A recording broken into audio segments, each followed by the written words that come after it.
the marketplace is empty, no more traffics in the streets. All the bitter strews are silent, no more time to harvest wheat. Busy housewives cease their labors, in the courtroom no debate. Work on earth is all suspended as their king comes through the gates. The king is coming, the king is coming. I just heard the trumpet sounding, and now his face I see. The king is coming, the king is coming. Praise God, he is coming for me.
Praise God. Thank you. Glory to God, our Savior, Jesus Christ. What a friend we have in Jesus. Thank you, Wesley Bagat from Troy, New York. Alam niyo mga kapatid, you know, my friends right there, very early morning right there in America. God knows our sacrifices today. And for all also in the eastern part of the world, God knows. And heaven is accounting our time na nandito tayo ngayon sa ating virtual online. We are so blessed the whole week. For 10 days, Pastor Epi Villaruel provided us the ground, the foundations of the story of redemption at the cross that connects everything in Christ Jesus. That His incarnation, His death and resurrection is the paramount motive where Christ personally engages for our redemption. His birth, His life, His death and resurrection. And His personalized engagement. Nonetheless, He personally giveth, binigay niya ng personal ang huling prescription to finalize the redemption, the restoration for His lost humanity. So thank you. Jesus is our friend, my beloved friends. Lahat ay kaibigan natin na si Kristo lamang. Christ, His righteousness.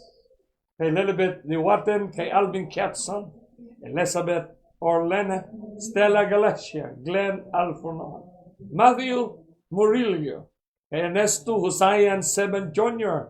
na nasa Cagayan de Oro with your family, to your relatives, Alvin Martin, kay Genaro Estepona, kay Daffodil Lavet, kay Danicol Mauen, kay Sasing Casper, kay John Mark Gomez, kay Rimateo Villasor, kay Elias Baladhay, kay Hosga Chen, Cresta Ogan, Ayesa Anatheo, kay Sister Mercy Denayri, ang ating kasamahan dito, kay Neneta Pugado, Jocelyn Absen ng Sambuanga, Sibugay, Jos Overneck, kay Brother Edgar Salvani ng Davao, kay Lorena Geraldes ng Bulacan, kay Clemente Alonso, kay Ate El Diostaya ng New York, Marilyn, kay Sister Riza Jem Lim ng Troy, New York, kay architect Velia Campa Arnel,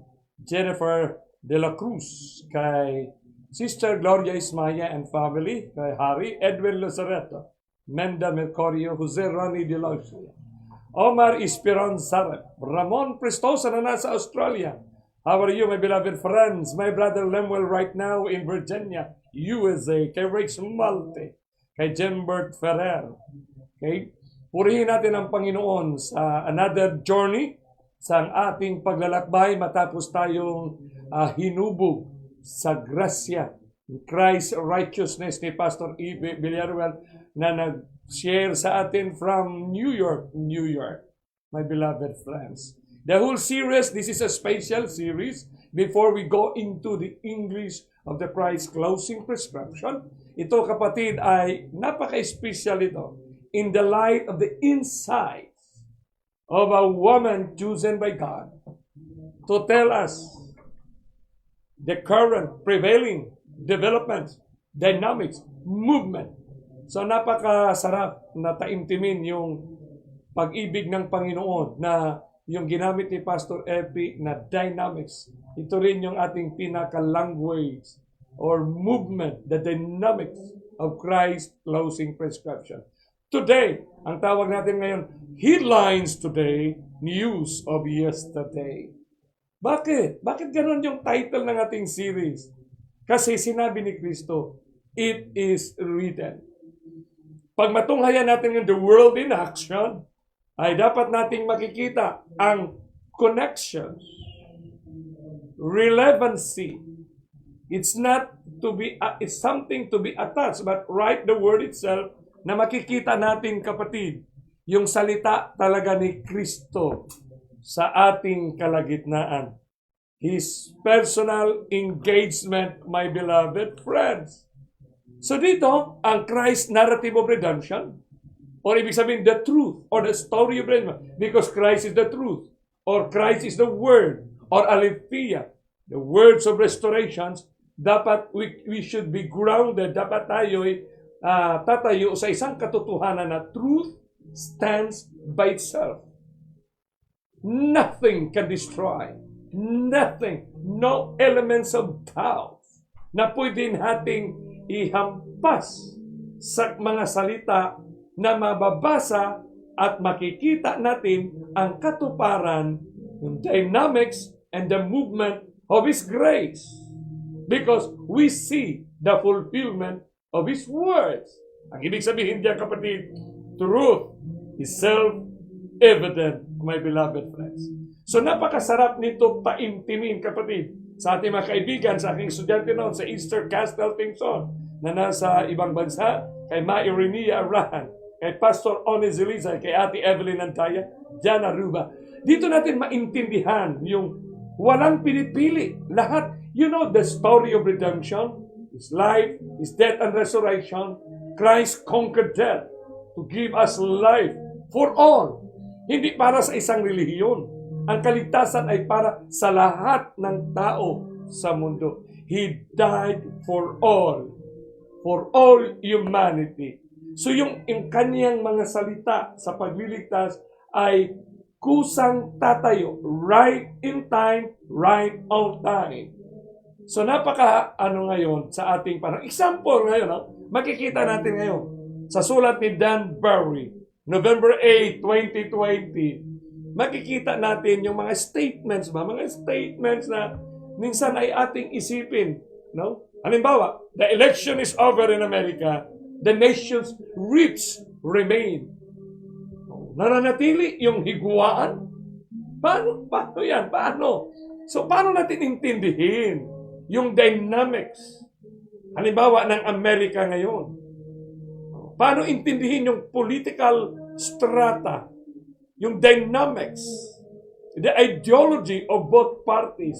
Paano ang tao nahubog at paano ang tao na hindi nakuha ang mga kaganapan na magkaroon na hindi makikita, magkaroon sila ng mga misinterpretation, misunderstanding, and then i-apply nila sa mga tinatawag na apocalyptic na mga kaganapan. Joe Biden supporters were dancing in the streets, but only half the nation was celebrating. And the nation's divisions remain stark display. Kahapon lang ito na news, makikita nyo sa New York Times, kapatid. So paano natin intindihin ito, kapatid? Bakit napakahalaga yung movement ng American politics? Ang Amerika ba ay nasa Bible? Yan ang magandang tanong. Ano ang relasyon ng Amerika the rest of the world? Bakit ang headlines ngayon sa iba't ibang bansa, halimbawa sa Pilipinas, bakit maraming sumusulat sa mga news na paano ngayon ang maging sitwasyon ng Pilipinas and the Duterte administration in relation to the new president? How is Europe standing in relation to the new elected? How is Middle East in relation? So lahat ng mga newspapers ay nagkaroon ng pananaw sapagkat paano nagkaganito? Sapagkat mayroong nakasulat sa Propesiya. Ang ganda nito, kapatid. For example, malaki nating intindihin na crucial ito. Bakit? Si Joe Biden is the first Catholic Vice President in American history. Ang galing! Ano kaya ang significant value nito sa kasaysayan?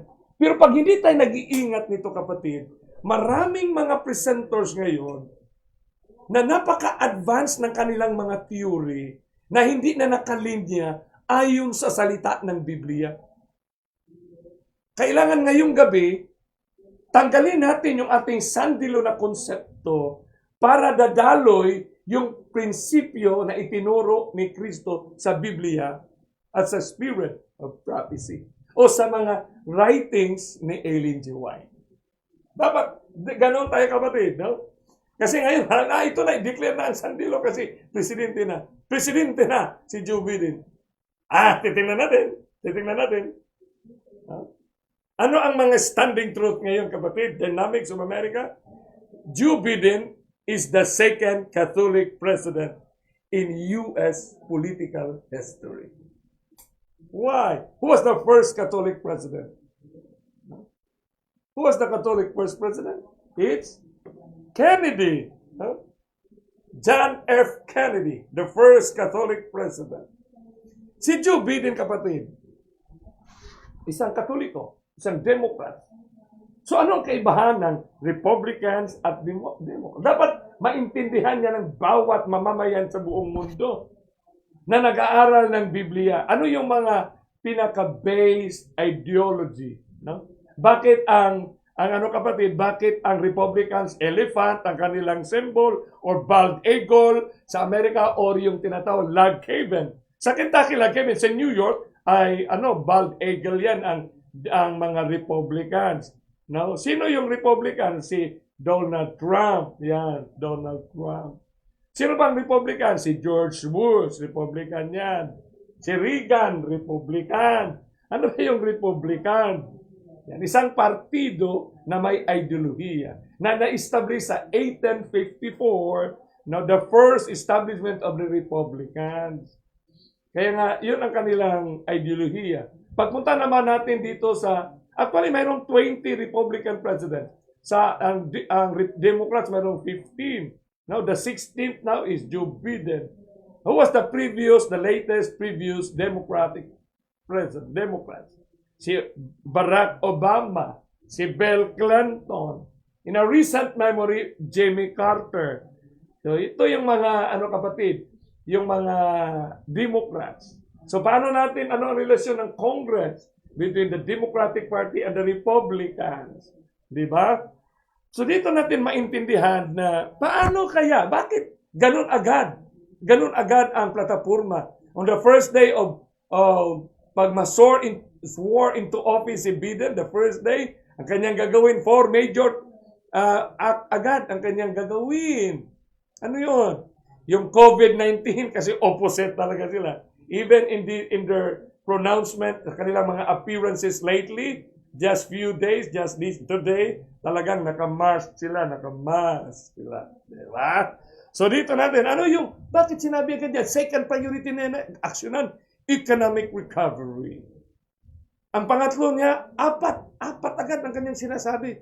Racial equity. Ano kaya nasa Bible kaya ito? Nasa filosofiya kaya ito? Nasa policy kaya ito na prescribe ni Kristo? Yan ang dapat nating makikita no? Tapos, climate change. So, gano'n climate change? Ito na talaga kasi magsandilo na. Kasi yung Laudato Si, sandilo yan. So, paano kaya sinabi ng Bible at ng Spirit of Prophecy itong movement na sandilo talaga ang kanilang proclamation? Mayroon kayong statements in Ellen G. White na may mga grupo ng mananampalataya na advance mga yung kanilang proclamation na yung about the advanced trouble na hindi na yun nakalatid sa arrangement ni Kristo. So dito, kapatid, dahil ito ay mayroong mga highlight ito sa life ni Joe Biden, kapatid. No?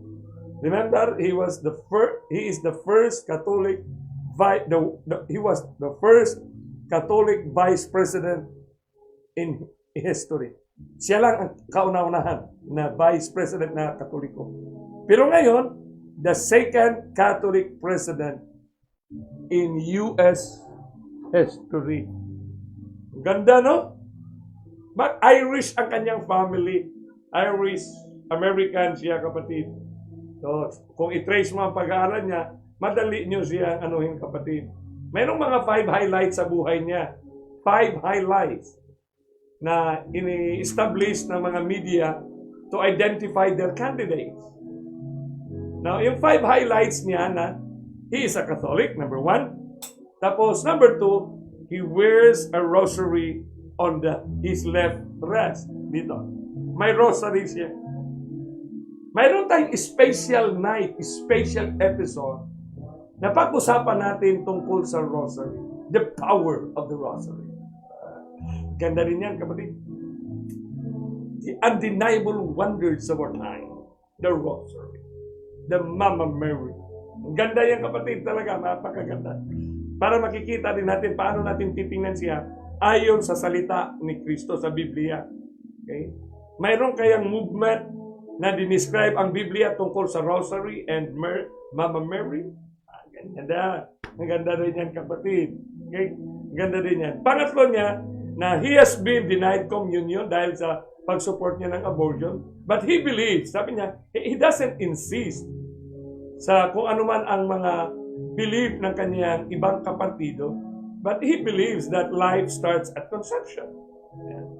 Yung pang-apat niya, na he almost lost, he questioned God.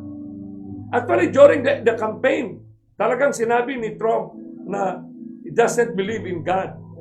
Pero hindi totoo, kapatid, kasi makikita natin yung quotation niya, kapatid, mamaya. Actually, bakit nangyari na mayroon siyang question sa Panginoon? At the early years of his life, kahit na, actually, si Joe Biden, he was one of the youngest senator elected in U.S. history. Mayroong iba dyan na very young. Kasama siya, one of the youngest senator elected in U.S. history. Ngayon, presidente na talaga siya. Nag-aral yan sa isang exclusive private school ng Catholic, all boys. Ngayon, yung all boys, meron yan dito sa Cebu, meron dyan sa Mindanao, meron sa Manila, mga all boys, Catholic, kapatid. Sa Amerika, meron dyan yung Regent University, special university. No? Tapos yung pang-apat niya, he is considered a friend of Israel. Then he is very close to Israel, kapatid. In fact, he was awarded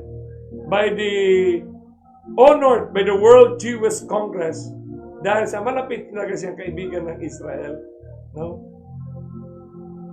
At it's not by accident, but it's amazing na yung tatlo niyang anak ay nakapag-asawa ng mga Hudiyo rin. Grabe, no? Halimbawa, yung kanyang anak na si Bew, yung namatay na 46 years old.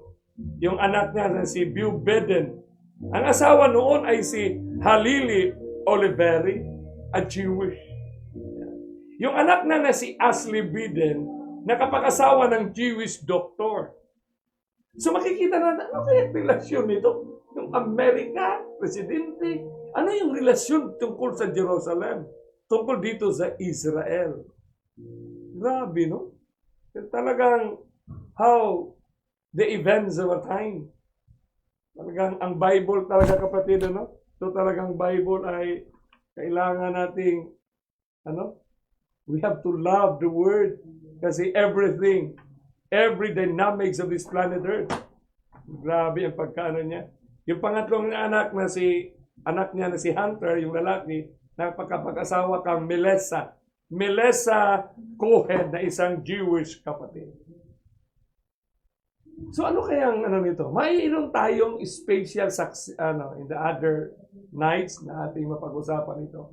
Pero dahil nga sa mga issue noon, si Joe Biden, sabi niya, sa accusation siya na he responded one time, a year ago, I've been a practicing Catholic my whole life.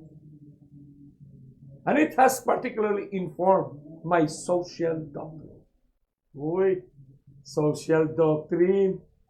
Take note, my beloved claimants, yung nagdi-distribute ng sandilo, ng mga libro, National Sandilo, at saka yung mga nagpapasa-pasa ng mga, ng mga tungkol dyan sa mga video clips. Grabe. Mayroon tayong titingnan ngayon. Okay.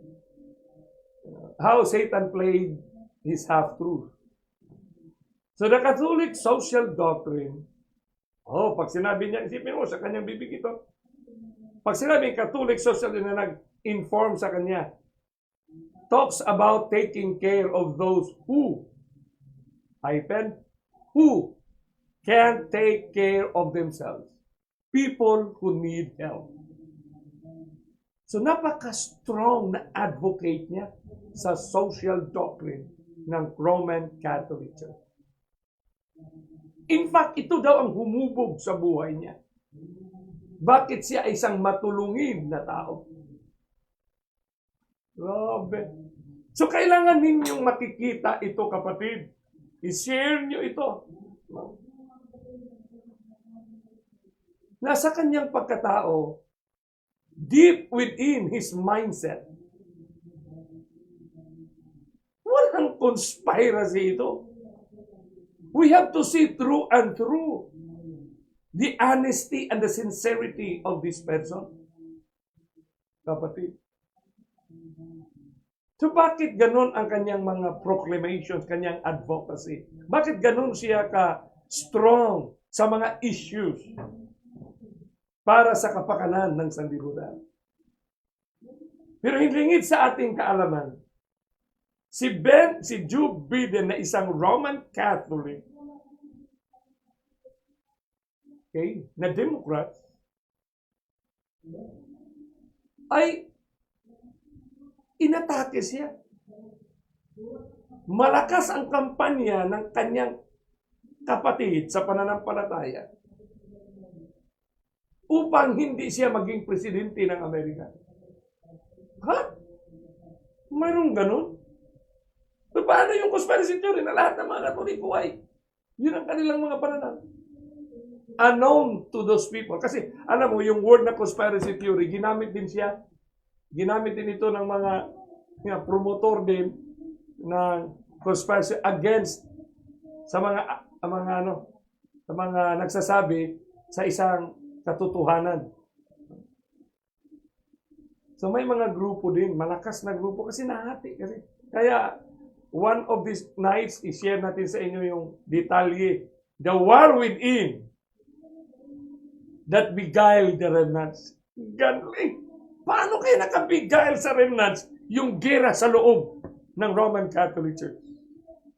Now, without taking care, even in the open letter ng isang ngayon, or without taking care of all those narratives, because along the narratives, exposed and advocated by the enemy of Christ, yung kanyang story of restoration, yung kanyang story of redemption na authored by the enemy of Christ, ay makikita natin, kapatid. Just along the lines, God will give us the eyesight to see the lies within. Kawawa talaga, kapatid. Marami akong kakilalang Adventista. Grabe. Nahubog na. Sa lalo na dyan sa Amerika, sa Canada, yung kanilang The Amazing Word Ministries, saka yung The Word Last Chance, kawawa. Yun ang kanilang kinukunan ng mga sharing ng mga video clips, kapatid. Pero itong the war within, ano ba yung gira? Malalim ito, kapatid. Bago pa tayo isinilang, establisado na yung gira sa loob. Kaya nga yung matagal na nilang mga theory na tinatawag the Great Reset, yan, na inaccuse ngayon si Bill Gates at sa lahat, grabe yung kanila dyan. Grabe. Pero maraming habilis nagsishare niya. So pagtitingnan natin, I will just give you tonight one example in a very, yung just the surface of this war. Kasi talking about what transpired in America. This is the headlines of the news. The headlines today. Ito, truth and isang website na mayroon silang truth and conspiracy. Take note, yung conspiracy na ginawa daw ng mainstream media at conspiracy na ginawa daw ng mga reptilya, ng mga Illuminati. Itong grupo, itong website na ito, hindi nila alam na sila ay nag-advocate ng theory or conspiracy. Nag-accuse sila sa the opposite side, nag-accuse sila dito na ito may mga conspiracy ito. Conspiracy ito. Lahat ng pinalabas ng mainstream media ay may nakatago na conspiracy. So tayo ngayon, titingnan natin. Halimbawa, ito si Archbishop Carlo Maria Vigano. In October 25, nag-release siya ng open letter addressed to the President of the United States of America. Nasa letter na ito, Archbishop na former ambassador of Vatican to the United States of America. Kapatid. So ngayon tayo, nandito ngayon sa online, no? Kung sino mang makapanood nito, dapat huminto tayo at hititingnan at alamin. Nasa kamay na natin at any given moment para i-open natin ang truth. Halimbawa, punta ka sa Google, punta ka sa research na mga profile. Tingnan nyo kung ano ang mga katotohanan. Kapatid, grabe ito. Yung open letter na ito. Ginawa itong sumsuman ngayon. Ginawang special menu ng maraming Adventist ngayon, kapatid. Wow. But I would like to tell you, not only half-truth, because the enemy works in half-truth. Pero dahil angel of light na siya ay talagang, mayroon talaga din katotohanan na mga facts na sinasabi. Ang problema, yung interpretation nila na naglagay sila ng theory. Pag hindi mo alam ang background ni Archbishop Carlo Vigano, ininterpreta ka ito naman, tingnan mo, inilabas na. Nakakawawa ito kasi at the end of the day, magbumirang ito sa nag-proclaim. Anong magbumirang? Akala nila ay in-expose na ngayon ang Vatican na may conspiracy theory ang Vatican para i-declare ang sandilo, para itong mga Illuminati. Kawawa talaga. Pag hindi natin alam yung the war within, grabe, madideceive talaga tayo, kapatid, sa narrative at mahawa tayo at doon maanod tayo, kapatid, sa advokasya nito. Si Archbishop Carlo Maria Vigano ay talagang traditionalist, conservative Catholic. Siya ang nag-initiate ng movement para iparesign si Pope Francis. Mahaba ang kwentuhan dyan, kapatid. Yung struggle ng dalawang grupo dyan. Hindi lang siya isa, marami yan eh. Kaya yung evangelicals and the Roman Catholics that surrounds Donald Trump in his presidency and his campaign. Kaya dito hinugot na ayaw nilang tanggapin ang defeat kasi dahil nga may conspiracy. Tapos dahil legitimate kasi Archbishop ito eh. Pag titingnan mo ang open letter niya, grabe, kapatid. Allow me to address you at this hour in which the faith of the whole world. Tingnan mo, the faith of the whole world. Ibig sabihin, pag sinabing the faith of the whole world, ang mga Adventist nito talagang ito na. Yan. Kasi direction ito para ito na, kami na ngayon ang direkta nito. Kasi buong world na, siyempre, mayroon silang konsepto na you cannot buy, you cannot sell, one world government, one world currency, one world church, one world... Grabe.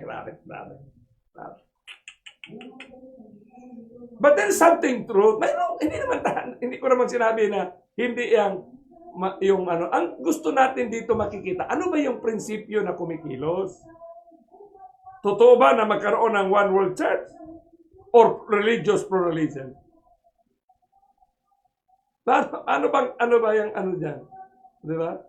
Magkaroon ba ng one world government or one world philosophy? Di ba? So, dito natin that is being threatened by a global conspiracy against God and humanity. Oh, may global conspiracy. So, ang term nila ito, globalist. Yan. Parang tama din kasi ang movement natin ngayon is globalization. So, sila ngayon na naghawak, lalo na aking mga kaibigan, alam mo ba, ang globalist, ano yun? Sinong mga globalist? Yan. Parang totoo. Pero totoo naman talaga na may globalist. Pero anong klaseng globalist ito ng mga tao na magkaroon tayo ng fair and just description about these people? Kasi hindi mo alam, ikaw pala, globalist ka rin pala. Bakit? Nag-proclaim ka ng the whole world. When you proclaim about the movement of the whole world, all eyes will see, all ears. It means global ang movement.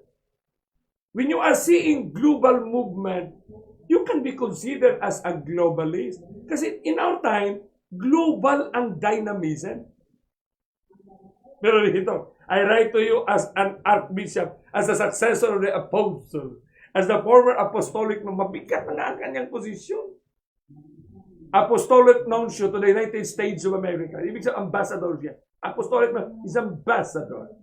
I am writing to you in the midst of the silence of both civil. Ang tawag nila, itong silent, tawag niya nito, silence of both civil and religious authority. May you accept these words of mine as the voice of one crying out in the desert. Tapos nagko si John 1:23. Mayroon tayong isang gabi na detalyihin natin ang buong sulat na ito. Pero kasi introductory part na tayo, binigyan ko lang kayo ng surface nito para maintindihan natin na yung language talaga. Kaya nga, the war within that beguiled, nakabeguiled siya ng mga Adventist. Yung mga preparing and waiting and preparing for Christ's coming. Many people, as we all know, are annoyed by this reference to the clash between good and evil and the use of apocalyptic overtones. Sipin mo, nagamit siya ng apocalyptic overtones, which according to them exasperates spirits and sharpens division. Nagugulat nga ako kasi nagamit siya, kapatid, ng apostolic, apocalyptic. Kasi ang Radical Reconnections are really using, we are focused on an apocalyptic or closing prescription. What is surprising, however, is that there is no one to sound the alarm. Alarm! Meron pa naman statement sila, sound the alarm. Minsan may mga Adventist na nagsabi, oy kayo, mga alarmist kayo. Pag kayo akusahan ng alarmist, ibig sabihin, you perform the duty of a watchman. Kasi yung nag-accuse sa'yo, mga alarmist kayo. Ibig sabihin, he is confirming that he is not a watchman. Ang Bibliya, nagsabi sa atin na ang ating henerasyon, ang Spirit of Prophecy, that we are the watchmen. Dapat dito, no one is sounding the alarm. Grabe. The reactions of the deep state, yung deep state daw, yung malalim na estado, to those who denounce its plan. Kasi mayroon kasi silang tinatawag na deep, na mga tao na nasa likod. Is broken and incoherent, but understandable. Just when the complexity of the mainstream, mainstream media, had succeeded in making the transition to the new world order. Ito na. Ilang araw kayo, lalabas na yung new world order kasi yung laudato ni Pope Francis. Bakit ito siya nakalaban ni Pope Francis? Ay nag-oppose sa conspiracy daw ng new world order. Kinalaban niya si Pope Francis ngayon. So confusion na ngayon ang mangyari. Grabe, sabi niya dito, sulat ito niya ni Bidano. Almost painless and unnoticed. All search of deceptions, scandals, and crimes are coming to light. Kasi ito si Binano, kanyang pinipinpoint na ang seat of power, yan, na binasa ang Ephesians 6. Yan. May mga teksto ito na pumasok na daw si Lucifer, ang kaaway, para i-destroy ang church, ang Roman Catholic Church.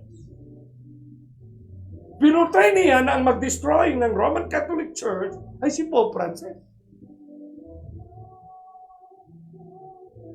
Sa other side of the coin, sa other side of the story, pinoportray din ng conspiracy theory na si Ted Wilson ay member ng yung presidente ng General Conference ay membro ng ng Illuminati, ng grupo ng Luciferian, na itong mga leaders ng General Conference ng Adventist sila ay membro. Kitang-kita mo ngayon, kapatid. Isang theory ginamit para atakihin ang dalawa na nagkatunggali. Kagrabe. Palakpakan natin ang nagkonsepto nito. Grabe. Isang grupo na nag-accuse ng Adventist, sila, mga reform, mga offshoots, o nasa loob pa ngayon ng Adventist ngayon, marami ito sila, nasa loob pa rin, inaccuse ang General Conference sa Presidente na member ng conspiracy. Tapos i-quote ang Bible, ang statement, tapos magamit ng Ezekiel, magamit sila dito ng Revelation, para you cannot buy, you cannot, tapos i-declare ang Sunday law. Kapatid. Isang grupo naman ng Katoliko, Archbishop, grabe na ito, kapatid. Until a few months ago, it was easy to smear as conspiracy theories. Madali lang daw i-accuse yung kanilang presentation, yung Great Reset na conspiracy theory ito. Those who denounce these terrible plans, sila daw na nag-denounce ng terrible plan na ito, pandemic, yung depopulations na in-expose niya. Alam mo, sa sulat nito, pinangalanan niya ang mga presidente na pare, which we now see being carried out down to the smallest detail. Grabe! No one up until last February, duwa daw, yung February, would ever have thought that in all of our cities, citizens would be arrested simply of wanting to walk down the street to breathe. Kasi siyempre may face the mask. Pinakita nila na ito na ang control. Tinitrain tayo para i-control. Nag-imbento sila ng virus. Grabe. May bagong ngayon na pinadala ng aking kaibigan na doktor. Yung sinabi ko sa kanya, Doc, this is a half-truth. Yung isang babae na former staff daw ito ng UN na nagbasa siya na itong ginagawa. Bago lang yan na makikita nyo sa mga Facebook nyo. Isang babae na binasa niya yung detalye na plano. Tapos parang totoo kasi mga lingwahe talaga siya ng event, kapatid. Pero mayroon tayong gabi, isa-isahin natin yung mga statement na yun. Gaya nito, kapatid. Di ba? To want to go to church on Sunday. Is it? Ibig sabihin, ito daw ay paraan para hindi na makapagsimba sa Sunday. So, maka-go to church on Sunday. Tapos ito ang pinopromote ngayon ng iba na yung naintindihan ba nila na ito ay isang open letter against their own church? Kasi the war with Eve, na nagkaroon din sila dyan ng tinatawag nilang shaking. Yet now it is happening over the world, even in picture postcard. Italy, that many Americans consider to be small, enchanted country with its ancient monuments, it searches, it charming, it's cut. Mataas ito na sulat kami. Walang 5 pages ito na sulat. Pero, bigyan ko lang kayo, no? I just give you. Kasi, pinoproclaim ni Archbishop Bidano na yung Great Reset. Ang Great Reset ay mayroon yung editor-in-chief nila na binigay ko sa inyo last time sa previous na series. I give you some discussions on Great Reset. Isang video clips na ito na inatake mismo. Kasi dalawa sila traditional and liberal na Catholics. Talaga higwaan. Kasi itong itong si Pope Benedict ay talagang traditionalist dito. Si Pope Francis ay liberal. Si Pope Benedict ay napakatanda na yan. No? We know that possibly he will die in our time. Because it will be the last one that will go into, the 8th will be the one into go purgation. Tapos diniscuss niya ni Bidano itong World Economic Forum. That's very unfair sa nag-establish ng World Economic Forum ng profile ng kanilang organization. Grabe. Alam mo kapatid, yung Great Reset, ang title nga ng kanilang is The Remnant. Ibig sabihin, may remnant din ang Roman Catholic that who will stand for the truth. Akala nila mga Adventist na yung Great Reset na video clips, akala nila expose na mga Katoliko na na-open sa katotohanan. Ano na-open sa katotohanan? Beguiling ito. This is a trap for you, Adventist. Very subtle trap that beguiles you. Grabe. Ato kapatid, no? Hindi na natin basahin ito. Kasi mayroon isang gabi tayong titingnan natin ito kapatid. Mayroon lang tayong isa, no? Dito meron natin, no? Yan. Yun. In secret scripture, St. Paul speaks to us of the one who opposes. Yun. The manifestations of the mystery of iniquity. Katikon. Teka, 2 Thessalonians 2, ginamit niya yung mystery of iniquity. Ano yung mystery? Mayroong mystery of iniquity daw. Ano yun? In the religious sphere, this obstacle to evil is the church. Ang obstacle daw ng Satanas sa evil ay itong Roman Catholic Church. Pero yung itong obstacle to evil na ito, yung church na yan, and in particular the papacy, ang prinomote, ang pinatayo ng open letter na ito na the remnant is the Catholic Church. Na ang kanilang church na tumayo para labanan ang kasamaan, evil, para mahinto those who impede the establishment of the new world order. Sabi niya, as is now clear, the one who occupies the chair of Peter has betrayed his role. So inatake niya si Pope Francis. Paano kayo ngayon nag-proclaim ng Laudato Si na ito na ang maging sandilo? Paano mo natin i-engage ang truthful conversation? Truthful delivery of message. Confused lang. Yung mga intellectuals, maintindihan kaya tayo nito? Yung nagbabasa ng Time Magazine, nagbabasa ng mga legitimate outlet, media outlet. Grabe na kapatid. Uy! Na nag-betray daw ito. Sinabi daw, betrayed his role from the very beginning in order to defend. Alam mo yung away ni Bigano, dahil nga mayroon siyang inapasa na isang McCormick na dinisiplina ni Pope Benedict. Sa galit niya, dapat disiplina yan, dapat matanggal na yan sa kanyang pagkapari. Hindi na makamisa yan. Pagdating ni Pope Francis ay prinomote si McCormick. McCormick, basta may pare na ipinomote na may kaso may kaso, kapatid, may scandal na inano ni Bidano.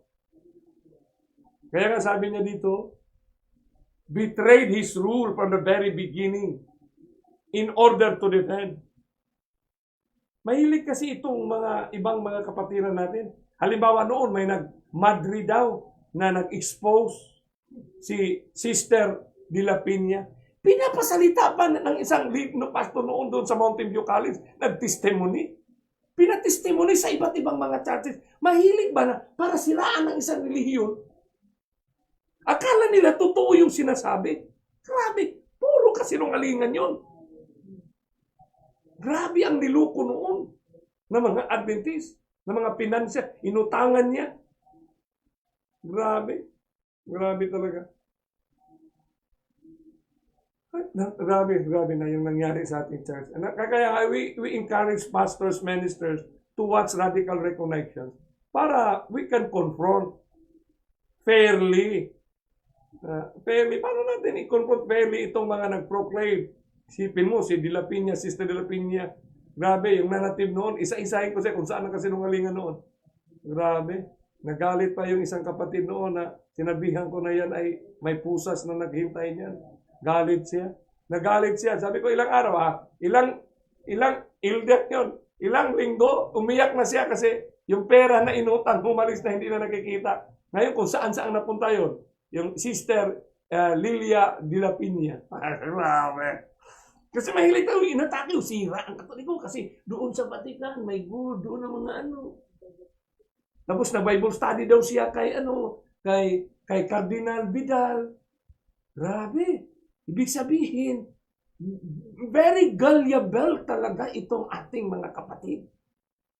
Bakit? Kasi na-set up tayo nga. Hindi na tayo nakakita sa mensahe ng true gospel. The life, the birth, the death, and the resurrection. The true gospel talaga. Christ's words and His righteousness alone. Dapat yun ang nangingibabaw sa ating proclamation.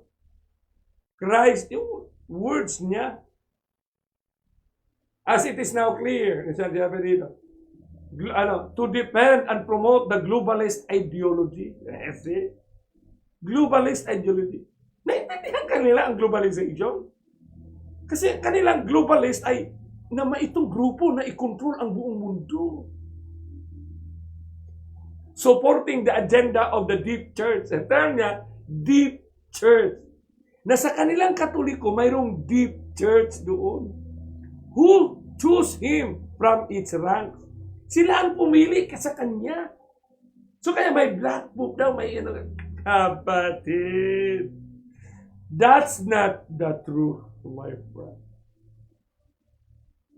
You are marching the line of furies. Sabi niya, Mr. President, you have clearly stated that you want to defend the nation. One nation under God, fundamental liberties and non-negotiable values that are denied and fought against today. It is you, dear President, who are those who opposes the deep state, the final assault of the children of darkness. Grabe, siya ikaw lang, bro. Fighting against. Kilala niya si Biden na Roman Catholic yan ha.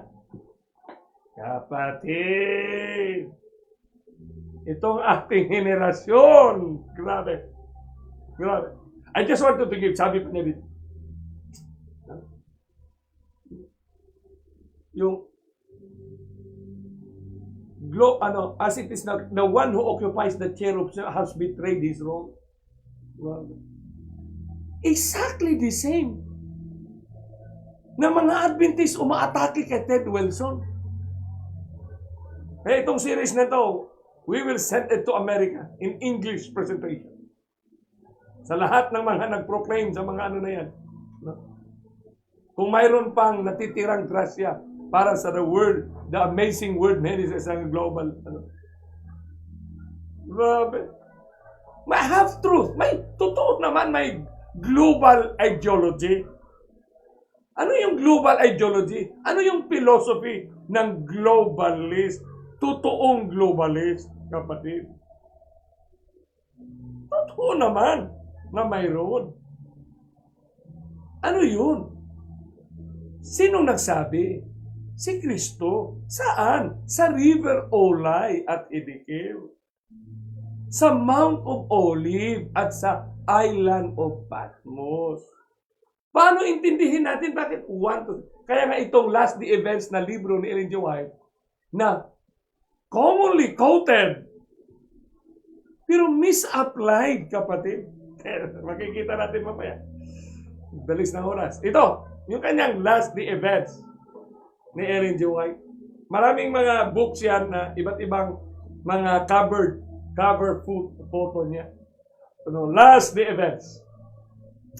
Maraming nag-isip na yung last the events ay yan, yung si Ellen G. White talagang sumulat yan. Totoong si Ellen G. White.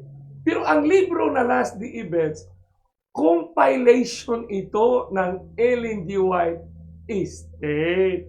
Kailan lang ito na-publish? Parang 1992 o 1996 lang ito, kapatid.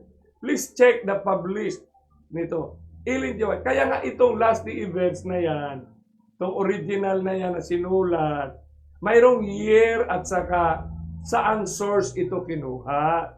Kaya pag magbasa ka niyan, puntahan mo yung original source nito para hindi kayo maging fanatic ng statement or quotations na tendency ma-misapply, ma-misconstrue.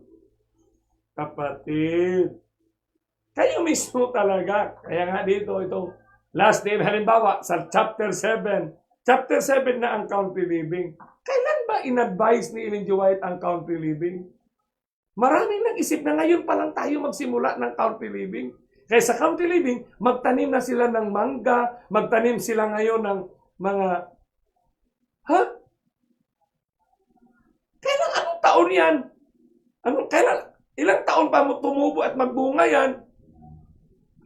Grabe.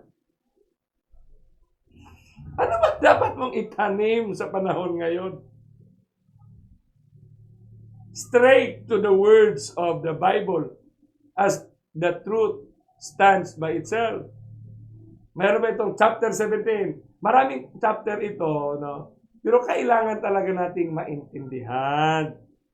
Si Ellen G. White, the prophet of the last days, no? May nagsulat ng mga author and the Seventh-day Adventist Church.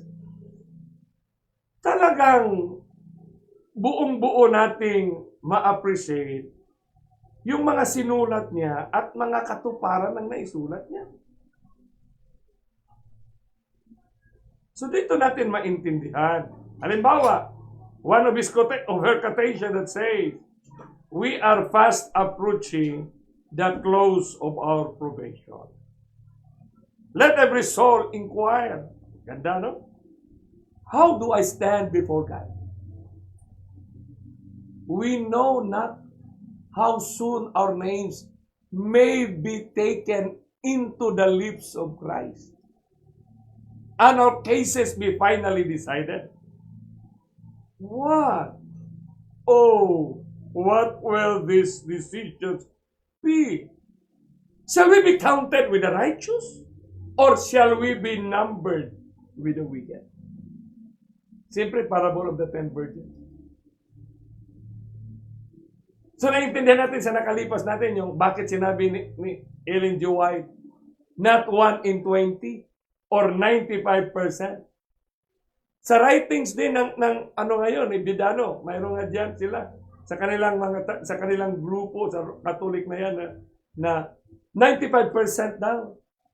May gumamit the same ratio na ginamit nila sa kanilang iglesia din. So dito natin makikita, kapatid, na yung statement ng last the events. Halimbawa, pag basahin mo ang last the events na libro, mayroon kayo dyan, unahin nyo yung preface. Kasi sa preface, makikita mo yung background sa libro na yan. Huwag kang magbasa ng libro na hindi mo alam ang background ng libro. Si baka nagbasa ka na sa chapter 1, hindi mo alam pala na yung preface pala doon ay nagsabi pala na ito ay fiction. Ay kapatid, sinabi dito sa preface niyo, page 7, paragraph 4. We have attempted to present Ellen G. White's teaching on end-time events in a logical arrangement. Sabi ng Ellen G. White estate. However, we do not claim that we have listed all future events in the exact order of their occurrence. Ang nangyari, pag hindi mo nabasa ang statement ng Ellen G. White Estate, yung pagka-arrange nila sa libro na yan, akala mo yun ang sunod-sunod na mangyayari. Kaya nga, wala pa. Kasi wala pang great time of trouble. Wala pang time of trouble. Ang akala pala, ang isip pa naman ng karamihan, yung great time of trouble, pagdating ng sandilo, pag magkaroon ng sandilo, simula na ang great time of trouble. Kasi yun na ang persecution. Ganon kaya ang sinabi ni Ellen G. White? Yan kaya ang truth ng Bibliya?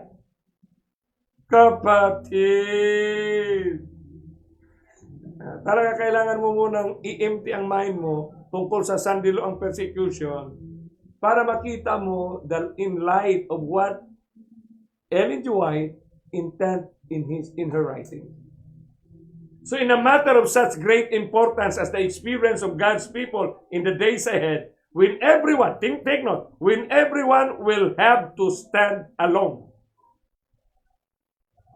Bakit kayo, hintayin ko ang sinabi ng misyon, hintayin ko ang sinasabi ng division, hintayin ko ang sinabi. Yung sinabi dito ni Legion, when everyone will have to stand alone, as though there were not another person in the world, is the Bible Commentary, Volume 7, page 983. It is essential that all Christians have their own convictions based upon their own study, personal relationship, personal engagement, because God is giving us personal engagement.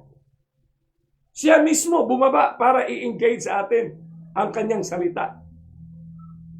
Salita na kailangan nating basahin personal para magkaroon tayo ng personal relationship with the Lord. Because when you read, you are listening to God.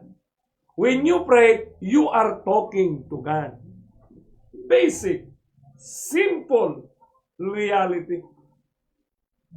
So Ellen G. White declares that our little world is the lesson book of the universe. Ganda.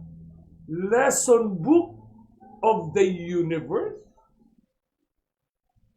Our little world, maliit lang na mundo. The Desire of Ages, as an keynote, page 19. And that the invisible world is watching with inexpressible interest. Yung hindi nakikita ng mga mundo, nanonood, ibig sabihin may mata sila na nanonood. The closing scenes. May closing scenes kasi may opening scenes ang time of the end. The closing scenes of this world's history. May we all endeavor to catch something of the significance. Sana pagsikapan natin na makuha natin, catch something of the significance of Earth's climatic events as we view them in the relation to the great controversy between good and evil. Climatic events. Paano natin intindihin yung Revelation 13, Revelation 14? Ano yung climatic event? Simply, you cannot buy, you cannot. Ito yung ginawa ng mga conspiracy dito. Ano yung 666? You cannot buy. Ano yung siya? The mark, the name, and the number. Grabe. Tapos ang 666. Kailangan makita kung ano ang tama dyan, kapatid. And may we share with others with the glorious truth that Jesus is coming soon. Kailan, anong taon pa sinulat yung statement na ito, kapatid? So, maintindihan natin ngayon. Halimbawa, chapter 1. Ito, we are now in the last day events book. I'm reading to you the preface. Now, we'll go to the chapter 1. Grabe, no? Talagang buong libro natin babasahin. Kasi ito rin ang pinanggalingan ng maraming misinterpretation. Grabe. Tingnan mo. Earth's last crisis. Kailan sinulat ito na quotation? 1914, kapatid. Prophets and Kings 537. 1914? Anong taon pala siya namatay? 1915. Di ba? Ang title niya, Widespread Apprehension About the Future. Widespread apprehension. Ibig sabihin, concerned na ang tao sa future. Bakit? So may statements siya.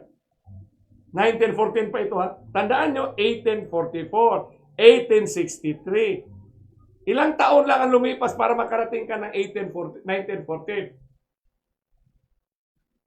The present is a time of overwhelming interest to all rulers, the president, statesmen, men who occupy the positions of trust and authority, thinking men and women of all classes, mga nag-iisip, mga intellectuals of the world, have their attention fixed upon the events taking place about us.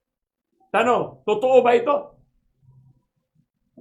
Na mga presidente, mga congressman, mga senator, mga naghawak na matataas na posisyon ang mga otoridad, mga nag-iisip na mga tao, ang mga babae, sa lahat ng mga klase, rich and poor, have their attention fixed upon the events taking place about us.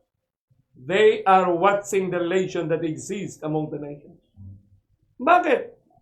Mayroon bang namamagitan ng mga engagement ang bawat bansa ngayon? Anong nakikita natin sa mga bawat bansa? Watching the relation that exists among the nations. Mayroon ba silang interactive? Mayroon ba silang interconnections? Mayroon ba silang integrative engagement? Integrative plan, integrative solutions, or mayroon ba silang integrated, mayroon ba silang nation's problem, the same problem? They observe the intensity that is taking position of every earthly element. So lahat sila, nakikita yan, evidence yan, na mayroong nangyayari, intensifying ng mga kaganapan sa lahat ng elemento ng lupa. Earthly element. Anong mga elemento ng lupa? Earth, wind, yan ang mga language ng mga mysticism. The earth, the wind, the fire, the air. That they recognize that something great and decisive is about to take place. Tapos may hyphen yan, mahaba na hyphen. That the world is on the verge of a stupendous crisis. Totoo kaya ito? Of course, kaya nga mayroong mga convention, mga tinatawag mga World Summit. Bakit kailangan na nito ang World Summit? Bakit kailangan mag-meeting na tayo, sama-sama na tayo? Kaya nga, ngayon mayroon silang, si Biden ngayon ay, ngayon may gaganapin ngayon na, ano ba sa mga women's conference, the whole world. Kasi may problema ang mundo. Yung earth natin may problema. Example nito, ito bago lang ito, kahapon lang ito na news ha. Yan Fox News. United Kingdom Defense Chief discusses robot soldiers, warns pandemic fallout, risk of another world war. So mayroon silang, apprehensive sila sa mga kaganapan, sa mga darating na mga oras. Ito published 15 hours ago. 15 hours lang itong lumipas. Ito ang news na mababasa nyo ngayon. O ngayong araw sa Amerika o bukas ito sa Pilipinas. Grabe ha. World news ito ha. Isulat na sa Bibliya. Matthew 24. Halimbawa itong top 10 most important current global issues. Yung global issues na ito ba, sinabi ba sa Biblia? Ano ba yung news na narinig ng 4 na disipulo sa Mount of Olives? The sign of your coming, the end of the world. Diba? Nation shall rise against nation, kingdom against kingdom. There shall be famines, pestilences, and earthquakes in that. That was the biggest news in the ears of the 12 disciples. At sinishare nila yan, kapatid. Kaya naisulat ang Matthew 24. Ilang taon na ba? 2,000 years ago na yan, a statement ni Christ at the Mount of Olives. The news of yesterday is the global headlines today. Amen? Amen naman kayo dyan, kapatid. Inuman ko ito ng tubig, kaya Sabi ni Pastor AP, talagang iinom kami ng tubig. The water of life. The Word of God. Di ba? Orange din ito. Orange din yung aking coat. Oh. Talagang.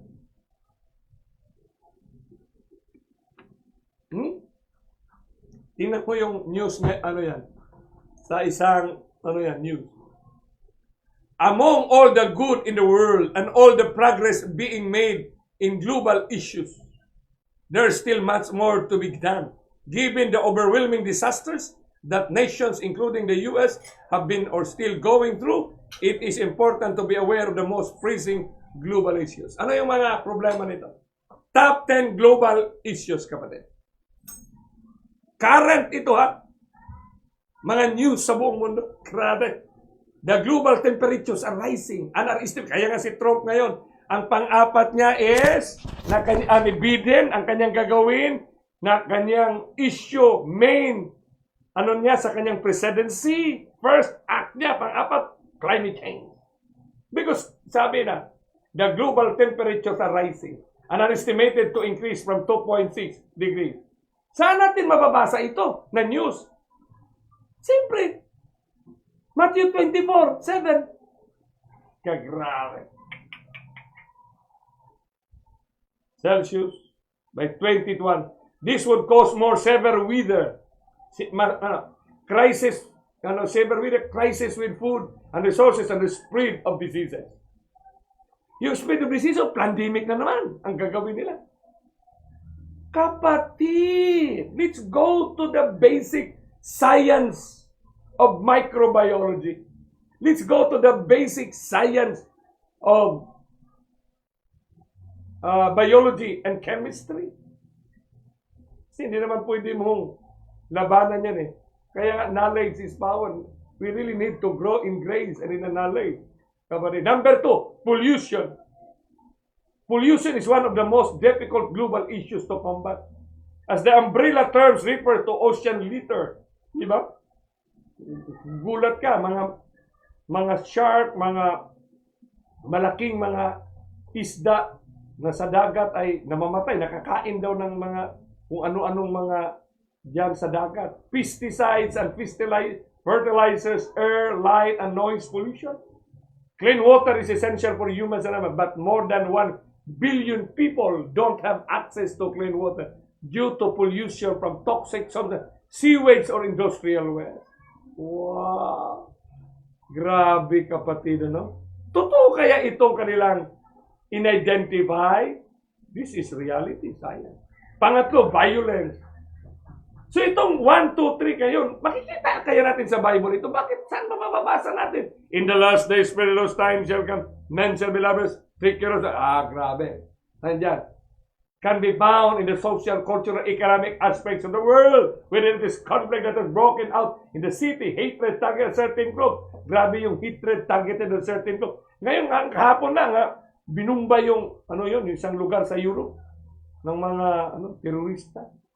Grabe, a certain group of people or sexual harassment occurring on the street. Violence is a preventable problem that has been an issue for longer than it is. Grabe, kapatid, without continued work on behalf of the government of all nations, kailangan of all nations. Bakit? So, go directly to the truth. Ano ba yung truth? Ano bang problema? Kaya sabi, nation shall rise against nations, kingdom against kingdom. Panoorin nyo yung sa YouTube na, naka-YouTube na yung series natin ng Christ Closing Prescription. What's the YouTube, my friend? Okay. So ano pang pang-apat? Security and well-being. Number 5, lack of education. Ano pa? Unemployment. Poverty. Government corruption. Yan. Number 8, malnourishment and hunger. Number 9, substance abuse. Yan. Nasa Bible kaya ito lahat? Terrorism. Nasa Bible kaya ito lahat? Kapatid. Siyempre, dito sa writings, ang insight na sinulat niya, the calamities by land and sea, the unsettled state of society. Well, the alarms of war are portentous. Ngayong araw, headline ngayon sa Europe, Di ba, binasa natin kanina? Yung rest of pandemic of the corona will lead into World War III. The forecast approaching events of greatest magnitude. Anong sinabi ng mga climate advocates ngayon? Pag hindi tayo kumilos, walang mabubuhay in the next 8 years, 5 years from now. The agencies of evil are combining their forces and consolidating. Ito rin sinabi ni White, mga agencies of evil are combining their forces and consolidating. Sino yung mga evil forces na yan na nag-consolidate na ngayon? Agencies of evil ito, kapatid.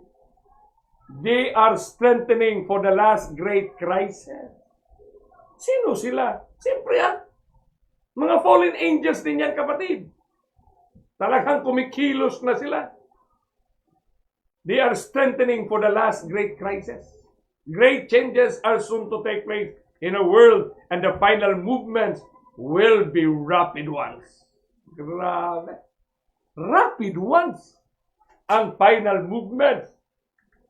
So dito natin makikita yung statement ni Sister Ellen G. White. Page by page ito, paragraph by paragraph. Halimbawa, sinabi niya sa November 24, 1904 pa ito. Troublous time soon to come. The time of trouble. Wala. Ibig sabihin, time of trouble sa buong mundo. Bakit tinawag siyang great time? Kasi the whole world is involved. Which is to increase until the end. So walang patin ito. Yung trouble talaga. Bakit kayo manalangin? Panginoon, matigil na ito. Matigil na. Ang panalangin natin na we will be preserved and protected. Kasi walang, sinabi ng Spirit of right na walang tigil until the end. Ba't mo patigilin? Bakit mo patigilin ang mga earthquake? Manalangin tayo, sabay tayong manalangin para matigil na ito. Grabe. The time of trouble which is to increase until is very near at hand. We have no time to lose. Iba yung ating, iba yung call ng Panginoon. Iba yung kanyang very clear kasi He is the Creator, He is the Redeemer, He is the proclaimer of truth. Siya ang nag-lay down ng blueprint. The world is stirred with the spirit of war. Manalangin tayo na mahinto na itong gira. Mahinto. Walang tigil nga yan. The prophecies of the 11th of Daniel have almost reached this final fulfillment. Bakit yung prophecies of Daniel 11? Movements of kings yan, kapatid. Kita mo ngayon, movements of kings? Grabe na. Kala ko, Pilipinas lang ang magprotesta sa mga natatalo, pati pala mga Amerika. Kaya kala mo yung mga magwiwilga. Hindi mo na alam, 50-50 na ngayon sila. So, Review and Herald, November yan, kapatid. So, kung nagsimula doon, sinabi ni Ellen G. White na what will increase until the end. Sinulat niya yun, November 24. Sa tingin nyo kaya, simula noon, November 24, 1904. Sa tingin nyo kaya, hindi kaya nag-accelerate yung movement of trouble kung sinulat niya yung panahon na yun. So, mga kapatid, sinabi pa niya dito sa 1906 manuscript release, Volume 3, 305. Kapatid, manalangin tayo, kapatid, manalangin pala tayo ngayon. Let us pray. Great God, loving Father, before we close this presentation, we entrust to you the mind, the eyes, the ears of the viewers this evening. In the morning right there in America. And all those who will be watching right after the live. As they open and see the words spoken by Ellen G. White, we will see the truth because truth stands by itself. Thank you for empowering us, Lord Holy Spirit, with your grace and the knowledge delivered by Christ. We will understand. In Christ's name we pray. Amen. The time of trouble such as was not since there was a nation. Daniel 12:1. Ano yun? Acceleration na yan. At hahantong siya sa isang batas, ang tawag niyan, resolve of the... Ano yung resolve? Ano yung solusyon nila? Ang tawag niyan, consequential resolve. Ano yung consequence sa mga event na sinasabi ng Panginoon? Ano yung event na yan? Troublous times, calamities, earthquakes. Sinabi niya yun kasi nag-self-destruct ang humanity, ang world. So yan, ibintang. Kasi ang tao ba yung iniquity, diniscuss ni Pastor Epi, naghahanap tayo ng dahilan. So siyempre yung nature natin, maghanap tayo ng dahilan. Sino yung dahilan? Yung mga grupo na yan, na hindi nakiisa sa atin. Yung kasamahan nila, nakiisa na sa atin eh. Sila na lang. Tingnan mo, yung grupo nila, kalahatiin sa kanila, atin yan eh, kasama natin yan. Sila mismo maka-identify, 50% pala sa atin, parable of the wise and the foolish virgin. Hala. Grabe. He's right upon us. And we are like the sleeping virgins. We are to awake and ask the Lord Jesus to place underneath us His everlasting arms and carry us through the time of trial before us. 1906 pa niya sinulat ito. Right upon us. Nandiyan na sa kanilang panahon. Kaya nga si Ellen G. White sa kanyang panahon, nagsulat na siya ng Blue Sandilo. May mga sandilo na ma-implement. Siyempre, ano yung konteksto noon? Kasi by their heart and sincerity, by keeping the Sabbath that they believe, will give prosperity to the nations. Dapat titingnan natin yung sincerity ng puso na huwag natin lagyan ng ibang kulay ang kanilang mga iniisip. The world is becoming more and more lawless. So, huwag na tayong magtaka kasi simula noon, 1904 niya sinulat, at sa tingin nyo ngayon, hindi na nga ma-determine kung ano ang morality at immorality. Hindi na ma-determine ngayon wala na eh. Mayroon tayong topic niya sa Mount of Olive na yan. Grabe yan, kapatid. Sarili nating, sa loob ng pamilya natin, sarili nating mga anak, sarili nating pamilya, hindi mo na alam kung ano na kanilang, saan na yung kanilang inclinations, ano na ang kanilang preference in terms of gender. Soon great trouble will arise among the nations. Soon great trouble will arise among the nations. Trouble that will not cease until Jesus comes. Talagang hindi yan mahinto. Yung trouble kasi this earth, kaya nga, kailangan natin maiproclaim yung glorious appearing niya kasi yun ang rescue moment natin. Kasi itong planet Earth natin ay talagang pasira ng parisira na ito. Tama naman yung plano para ihinto. These are all good movements. Acceptable yan. Pero is that the perfect will of God? Hindi. Kasi itong mga, kahit gaano kaganda yung ating mga plano, it dooms to fail. Kasi yung human nature natin ay talagang iniquity. Ano yun? 6,000 years na ang planet Earth. Closing na tayo. Isipin mo yan, kapatid. 1904 pa yan. Ito 1909. We are on the very verge of the time of trouble. And perplexities that are scarcely dreamed of are before us. Sa tingin nyo na sinulat yan, that would be unfair to the spirit of the letters of this quotation. That would be unfair to the writer.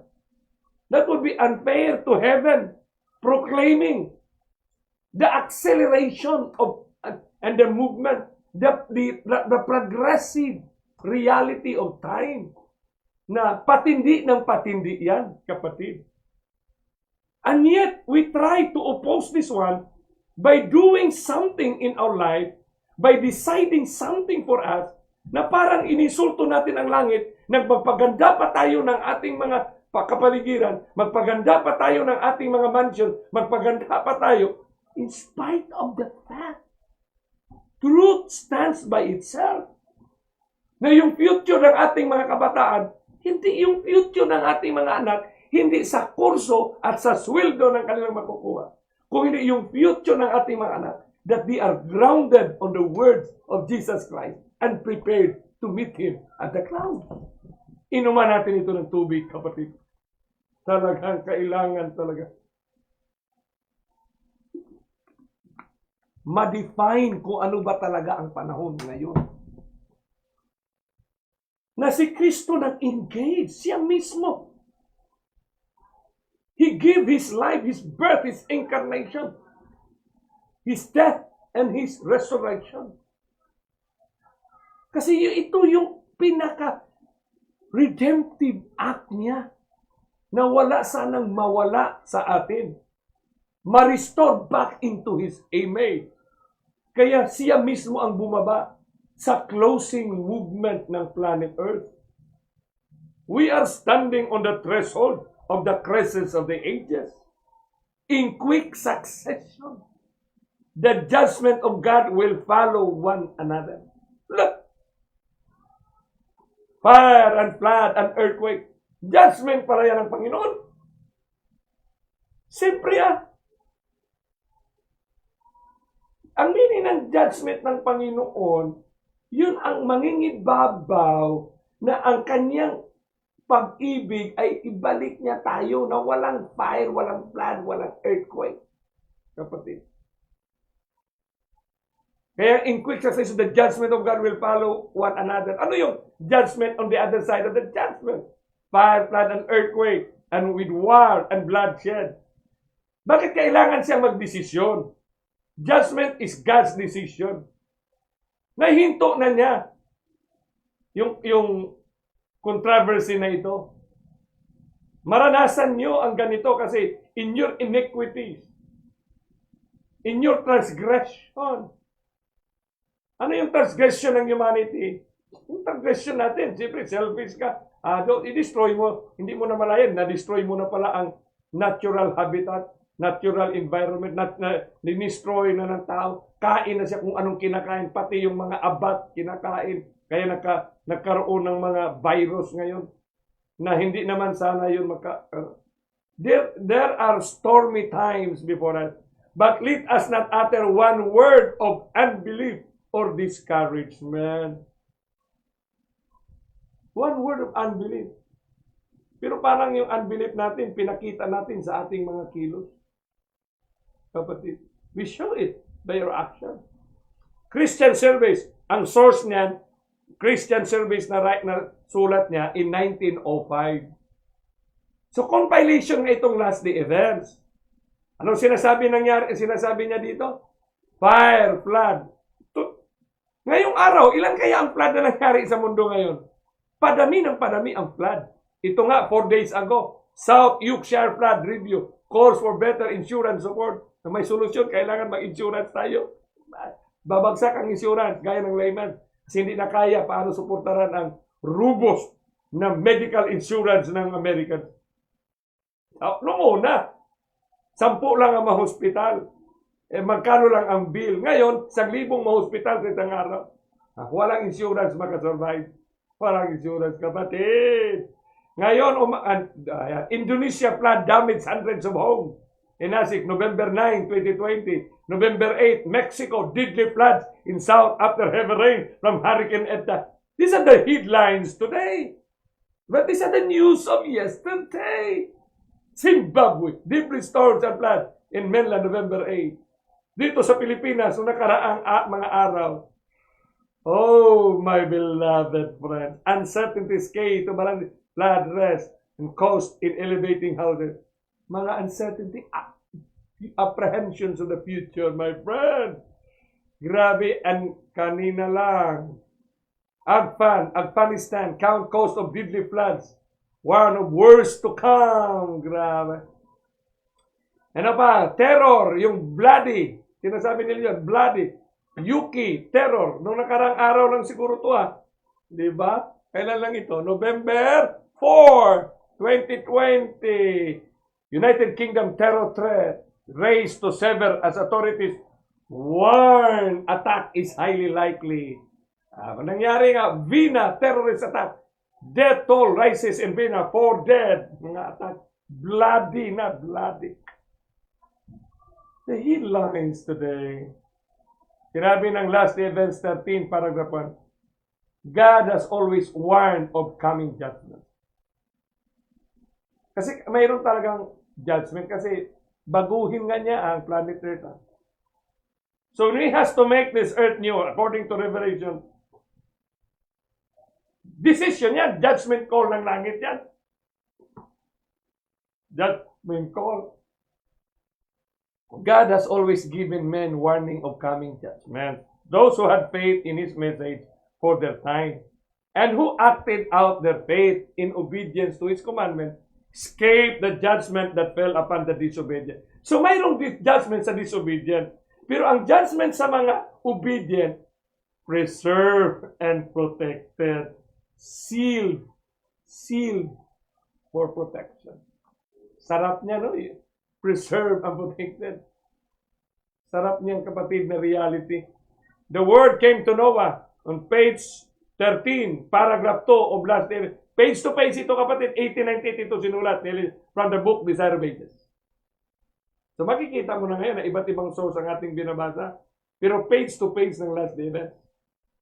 The word came to Noah, come thou and all thy house into the ark, for thee have I seen righteous before me. Talaga nanawag talagang Panginoon kasi nakita niya ang tapat sa kanya. Noah obeyed and was saved. The message came to Lot. Up! Akyat ka! Yung up, ibig sabihin, tayo ka. Get out of this place. For the Lord will destroy this city. Diba? Genesis 7:1, 19:14. Lot placed himself under the guardianship of the heaven and was saved. So Christ's disciples were given warning of the destruction of Jerusalem. Grabe, sinabihan talaga ni Jesus, this city will be destroyed. Jerusalem will be destroyed. Grabe, Kit. Yung nakarinig ng sinabi niya, nandoon siya nang nandun. Grabe. Those who watch for the signs of the coming ruin and flee from the city escape the destruction. So now, we are given warning of Christ's second coming and of the destruction to fall upon the world. Those who heed the warning will be saved. Tingnan nyo dyan, kayo nagbasa ha. Nakita mo kung saan ang safe place para salubungin natin siya. So get up. Kasi clouds tayo makita, you go closer to the clouds. Huwag kayong pupunta sa away from the clouds, closer to the clouds. Kayo na lang mag-intindihan kung ano ang closer to the clouds. Baka ma-misinterpret naman tayo. Closer to the clouds. Bakit? Saan parang appointment natin? Clouds of heaven. We will meet Christ, my beloved friend. God has told us of what to expect in our day. Sinabi na ng Diyos ano ang dapat nating i-expect. Bakit pa tayo nagugulat ang magtaka? Bakit pa tayo ay makisawsaw sa mga solusyon ng mundo? Kung alam natin na ang atin pala ay sasalubong sa kanyang pagdating. Kaya may warning warning. Itinatag tayo para mag-warning. Hindi tayo itinatag para tayo ay tayo ang wawarningan. Tayo ang mag-warning, kapatid. Tayo ang mag-warning sa kanila. Before His crucifixion, the Savior explained to His disciples that He was to be put to death and to rise again. Sinabi niya sa disciple niya, from the tomb, mabuhay siya muli. And angels were present. Nandiyan ang mga anghel. Gaya sa atin ngayon. May mga anghel sa ating tabi. To impress the words of Christ on minds and hearts. See Mark 8:31. Then, ano yan? Diyan yung text. But the disciples were looking for temporal deliverance from the human yoke. Iba ang kanilang tinitingnan. Ang tinitingnan nila na hindi sila, maingat kayo. Dapat hindi tayo makano ng sandilo na gagawin ng mark ng beast. The disciples were looking for temporal deliverance from the human yoke. Dapat hindi tayo kailangan magtago tayo. Grabe. And they could not tolerate the thought that he, in whom all their hope centered, should suffer an ignominy. Parang the same concept of, ano ba? The word which they needed to remember were banished from their mind. And when the time of trial came, anong trial na yun? Came it, found them unprepared. Paano yung trial na yun? Dininay nga ni Pedro, si Kristo. Ano yung trial nila? Tingnan mo sila. Di ba? Unbelief.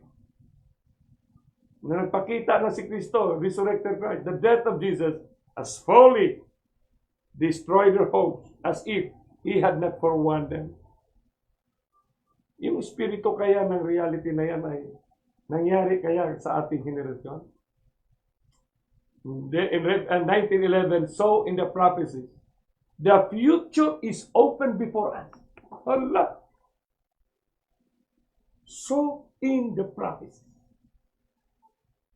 the future is open before us as plainly as it was open to the disciples by the words of Christ. The events connected with the close of probation. Look! Kaya nga closing prescription. Kasi nakakonekta siya sa probation, sa pagsara. Christ closing prescription, the river, the mount, and the island. And the work of preparation. Bakit kailangan natin maganda? For the time of trouble. Ano ba yung 1911 yung sinulat yan? Ano yung time of trouble? Yung trouble ba na nangyari sa mundo ngayon? Scarcity of food, wala kang unemployment, tapos yung bagyo, lindol, ano pa? Yung mga patayan. For the time are clearly presented. But multitudes have no more understanding of these important truths than they had never been revealed. Great Controversy, page 594. Ano yung closing dynamics? Sinabi ni Kristo, perilous time in the last days, perilous time shall come. Ano yung perilous time? Kasi ang ugali ng mga tao, kasi lahat ng pinanggalingan ng gulo ng mundo nanggaling dito sa ating puso. A fallen nature of Adam na nagsimula sa patayan ni Abel, o ni Cain at ni Abel. Fallen ba? Fallen nature, iniquity, kailangan. So dito natin makikita, kapatid, ngayong gabi, itong last the events na ito. Nawala, kapatid. Yan. So, tayo kapatid, ha? So, in the prophecies, my friend, okay? So, in the prophecies, the future is open before us. So, si Kristo mismo, kapatid, sa river, sa mount, at sa island. Ipinakita niya, kaya nga may connections. Yung water that comes from the mountain that goes down as a river, then goes to the sea shore, to the island. Para makita natin kung paano kumikilos ang katuparan ng kanyang mga sinasabi. The words of Christ. The most important truth for the closing generation. Kaya ngayong series na isang linggo na ito, kapatid, ay walang iba nating babasahin ang last the events. At makikita natin dito, kapatid, yung mga misinterpretation. Kasi ang ating iniisip, yung great time of trouble ay tumutukoy lang sa isang event na ang sandilo na yan at persecution. When you talk about time of trouble, it covers all humanity, my beloved. And this trouble will accept till Jesus will come. So mga kapatid, sa gabing ito, you invite your friends, your relatives, you have encouraged you to share. I-share niyo, kapatid. No? Mayroon tayong series na naka-YouTube na ngayon. Panoorin niyo, kapatid, yung previous na mga, yung Christ closing prescription. But our caution, how Christ arranged the narrative, doon tayo susunod. Kung paano siya nagsalita at paano siya ni-reveal niya at niya mga important hallmark, language, indicator, doon tayo, kapatid. Kasi well-arranged, beautiful, aesthetic yung kanyang narrative. Ano yung narrative? Yung sunod-sunod na pag-arrange niya para hindi tayo malito sa kaganapan. Gaya ng isang tubig sa ilog na dumadaloy galing sa bundok papunta sa tabi ng dagat. Papunta sa dagat. Nakakonekta sa island, kapatid. Mayroon yan, series na yan sa YouTube. Christ Closing Prayer, may Bisaya, may Tagalog. And caution, you start with the number 1 here. 1, 2, 3, 4, 5. Huwag niyong laktaw-laktawin yan. Kasi lahat ng tanong, the Bible will explain to you. Marami tayong mga tanong, lalo na sa ating generation. How the enemy had made our mind set on some point which is not in the narrative of Jesus Christ. Okay? May God will continually inspire us, give us dreams and visions, my beloved friends.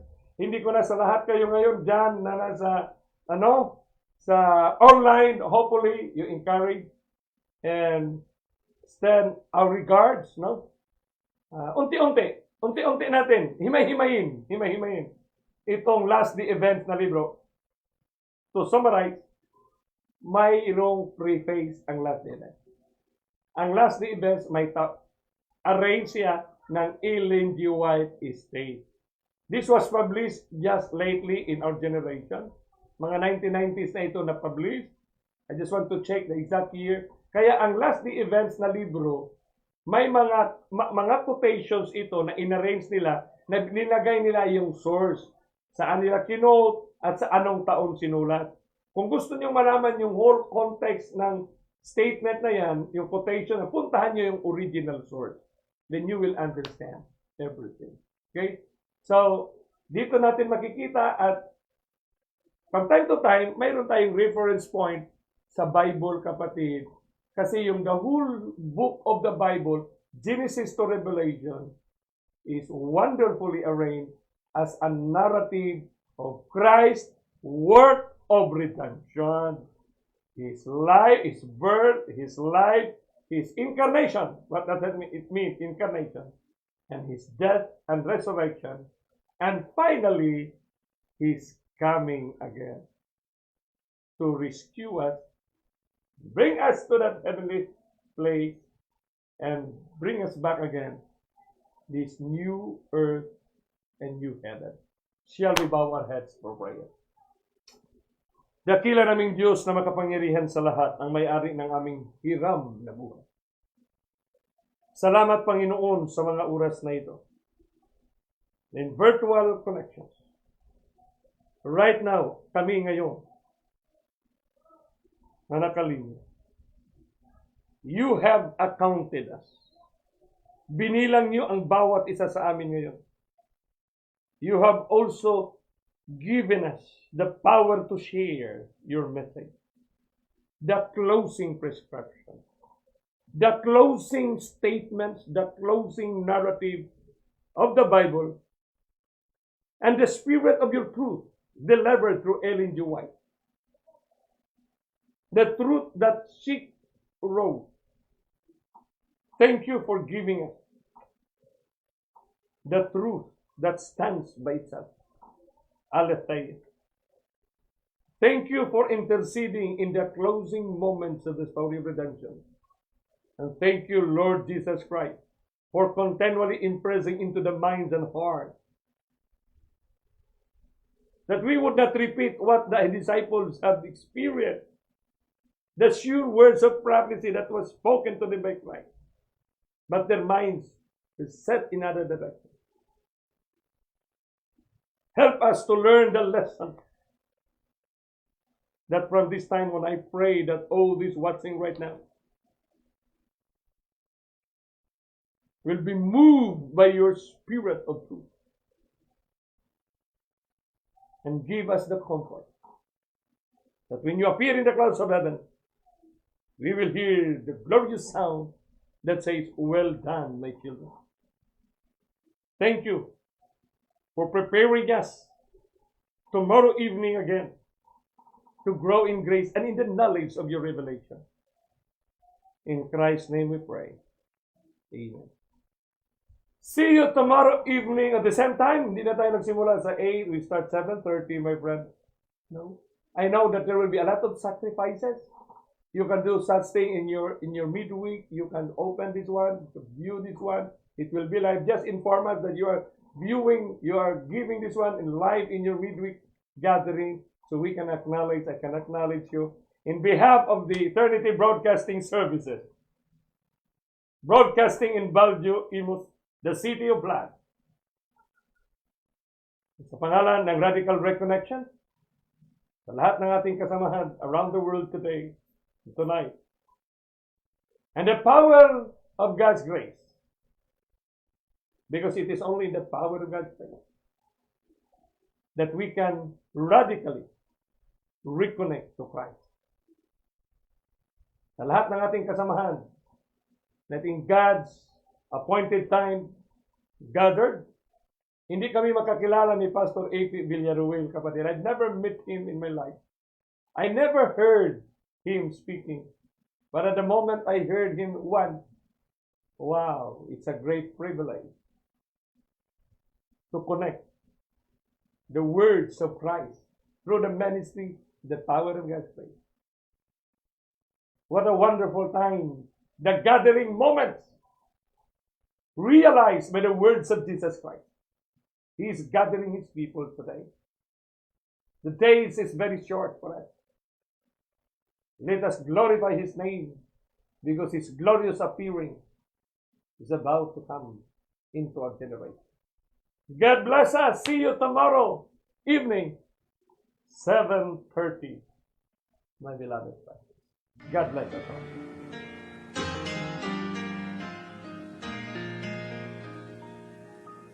Oh, the marketplace is empty. No more traffics in the streets. All the bitter stools are silent. No more time to harvest wheat. Busy housewives cease their labors. In the courtroom, no debate. Work on earth is all suspended as their king comes through the gates. The king is coming, the king is coming. I just heard the trumpet sounding, and now his face I